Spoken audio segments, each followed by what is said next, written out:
नमस्कार दोस्तों, आपका हमारे चैनल में बहुत बहुत स्वागत है।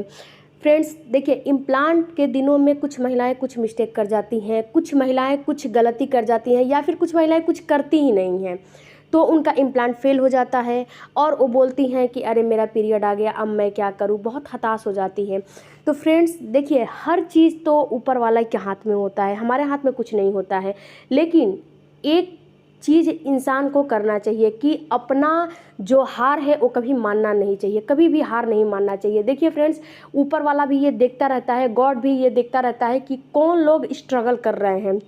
जब आप अपने अपने लिए स्ट्रगल करोगे, अपने लिए मेहनत करोगे, तो भगवान को भी एक ना एक बार आपकी बातें सुननी पड़ेगी। उनको सुनना मजबूरी हो जाएगा कि ये बंदा इतना स्ट्रगल कर रहा है, इतना कर रहा है, तो इसको कुछ ना कुछ जो चीज़ इसको चाहिए वो दे दे।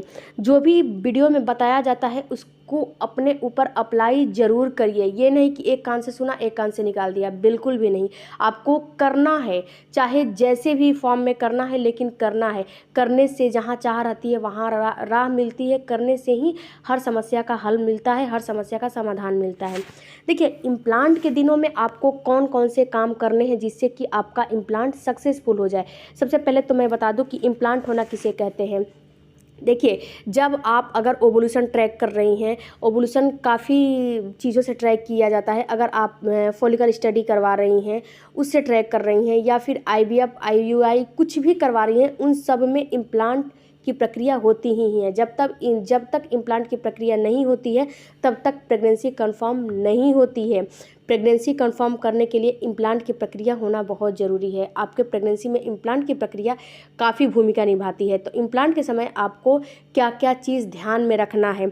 तो फ्रेंड्स, अगर आप ओवुलेशन ट्रैक कर रही हैं, तो अगर आप अपने बॉडी को एब्जॉर्ब कर रही हैं या फिर ओवुलेशन किट के माध्यम से ओवुलेशन को ट्रैक कर रही हैं, तो अगर आपने ओवुलेशन ट्रैक कर लिया, ओवुलेशन के समय रिलेशन रख लिया, हर चीज़ कर लिया, तो अब आती है इम्प्लांट की बारी। तो इम्प्लांट के समय कुछ आपको काम करने हैं। सबसे पहला काम आपको क्या करना है, leg up the wall position में सुबह सुबह मॉर्निंग में उठ के आपको कम से कम 5 से 10 मिनट तो रहना ही रहना है।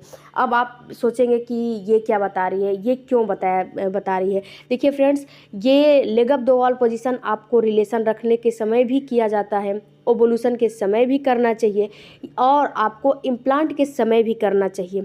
इससे होता क्या है, जब आप leg up the wall position में होते हो, यानी कि अपने पैरों को जो है वॉल पे टिकाते हो, तो उससे क्या होता है, ब्लड की जो सप्लाई होती है वो आपके यूट्रस में जो है बढ़ जाती है, जिससे कि आपका जो भ्रूण स्थापित होता रहता है उसको काफ़ी सपोर्ट मिलता है, ब्लड की सप्लाई जब उसके पास जाती है तो। लेकिन एक चीज़ आपको ध्यान देना है कि आप या तो सॉक्स पहन लें, क्योंकि नंगे पैर आपको नहीं, कोई भी काम नंगे पैर नहीं करना चाहिए जब आप बेबी प्लान कर रही हैं, ओवुलेशन ट्रैक कर लिया है तो। क्योंकि अगर आपका तलवा ठंडा रहेगा तो आपका गर्भ गिरने का भी खतरा हो सकता है। इस पर भी मैंने वीडियो बनाया है, उसे भी जाके चेकआउट करिए आप। तो आपको ज़मीन से सीधे फर्श के और ज़मीन के टच में नहीं रहना है। कुछ मैट वैट बिछा लीजिए और अपने पैर में सॉक्स वगैरह ले लीजिए, पहन लीजिए। उसके बाद leg up the wall position अच्छे से करिए, 5 से 10 मिनट आपको करना है। इससे आपको काफ़ी बेनिफिट होगा। आपका इम्प्लांट की जो प्रक्रिया चल रही है उसमें आपको काफ़ी मदद मिलेगा। इसके बाद दूसरा काम क्या करना है आपको, इस समय अपने डाइट में सनफ्लावर सीड्स और सेसमे सीड्स, इन दोनों का आपको अपने डाइट में इस्तेमाल करना है। क्यों इस्तेमाल करना है, क्योंकि इसमें प्रोजेस्टेरॉन का लेवल काफ़ी मिलता है, जिससे कि आपको आपके अंदर प्रोजेस्टेरॉन हार्मोन की लेवल काफ़ी अच्छे से बढ़ेगी। और जब प्रोजेस्टेरॉन हार्मोन बढ़ेगा तो आपका जो भ्रूण स्थापित हो रहा है उसमें आपको सपोर्ट करने के लिए काफ़ी आपको मदद मिलेगा। तो इन दोनों को अपने डाइट में ज़रूर शामिल करना है, इन दोनों को भूलना नहीं है। सेसमे सीड्स और सनफ्लावर सीड्स, ये दोनों काफ़ी बेनिफिट हैं और इसमें बहुत सारे और भी न्यूट्रिशन मिलते हैं, जो कि मैंने इस पर सीड्स को कैसे इस्तेमाल करें इस पर भी मैंने वीडियो बनाया है, उसे भी जाकर चेकआउट करिए। उसके बाद आपको एक ट्रिक और अपनाने हैं, हेयर वॉश ट्रिक। देखिए फ्रेंड्स, हेयर वॉश ट्रिक भी काफ़ी जो है आपको मदद देती है इम्प्लांट की प्रक्रिया होने में। हेयर वॉश ट्रिक पे भी मैंने वीडियो बनाया है, जो कि आप लोगों ने उतना प्यार नहीं दिया, तो उस हेयर वॉश पे मैंने और आगे वीडियो नहीं बनाया। हेयर वॉश ट्रिक से काफ़ी महिलाएं बेनिफिट लिया है और बहुत सारी महिलाओं ने हेयर वॉश ट्रिक से प्रेगनेंसी प्लान किया है। देखिए इम्प्लांट के समय अगर आप हेयर वॉश कर लेती हैं तो इससे क्या होता है कि आपका यूट्रस ठंडा पड़ जाता है, जिससे कि आपका गर्भ गिर जाता है। इसीलिए इम्प्लांट के दिनों में आपको हेयर वॉश बिल्कुल भी नहीं किया जाता, नहीं करना चाहिए। ये बिल्कुल सख्त मनाही होती है हेयर वॉश करना, तो आपको हेयर वॉश बिल्कुल नहीं करना चाहिए। तो फ्रेंड्स, इम्प्लांट के दिनों में अगर आप हेयर वॉश ट्रिक, इसके बाद सेसमे सीड्स और सनफ्लावर सीड्स, उसके अलावा leg up the wall position, अगर इन चीज़ों को इस्तेमाल करते हैं तो आपको 100% आपका इम्प्लांट आपका सक्सेसफुल होगा। इम्प्लांट आपका कभी फेल नहीं होगा। और इम्प्लांट पे मैंने और सारी वीडियो बनाए हैं जिसको कि आपको नहीं करने हैं, वो काम आपको नहीं करने हैं, नहीं तो आपका इम्प्लांट फेल हो जाता है, आपका बना बनाया काम फेल हो जाता है।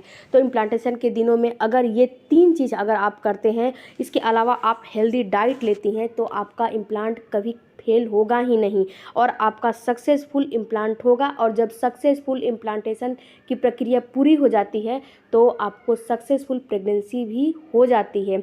अगर इम्प्लांट आधा अधूरा रहेगा तो आपकी प्रेगनेंसी 1 से 9 मंथ बिल्कुल नहीं चलने वाली है, क्योंकि जब प्रेगनेंसी होती है तो उसमें सबसे पहले ओवुलेशन आता है, उसके बाद फर्टिलाइजेशन आता है और तीसरा जो पड़ाव होता है वो इम्प्लांट का पड़ाव होता है। तो इम्प्लांट के पड़ाव को आपको अच्छे से सक्सेसफुल करना है। इम्प्लांटेशन की प्रक्रिया जब होती है तो उसको अच्छे से और सक्सेसफुली आपको उस पड़ाव को पार करना चाहिए, नहीं तो अगर इम्प्लांट की प्रक्रिया बीच में फेल हो जाएगी तो फिर आपका पीरियड आ जाएगा और आपका प्रेगनेंसी नहीं होगा और जो आपका अंडा है वो आपके पीरियड के रूप में, ब्लीडिंग के रूप में बाहर निकल जाएगा और उस मंथ आपको प्रेगनेंसी नहीं होगी और फिर आपको अगले मंथ का इंतजार करना। जितना ज़रूरी आपके लिए प्रेगनेंसी का सिम्टम समझना है, उतना ही ज़रूरी आपको इम्प्लांट की भी प्रक्रिया समझना है और उतना ही ज़रूरी आपको ओवुलेशन के लक्षण को और सिम्टम्स को जरूर समझना है। तो ये तीनों आपके लिए काफ़ी ज़रूरी है। आई होप कि ये वीडियो आपको थोड़ा भी हेल्पफुल लगा होगा, तो चैनल को ज़रूर सपोर्ट कीजिएगा। मिलते हैं अगले वीडियो में। कोई भी क्वेरी हो तो कमेंट बॉक्स में ज़रूर दीजिए, उस पर वीडियो ज़रूर मिलेगा आपको और आपको आपके सवालों का जवाब ज़रूर दिया जाएगा। मिलते हैं अगले वीडियो में। Thank you for watching. Bye bye, take care.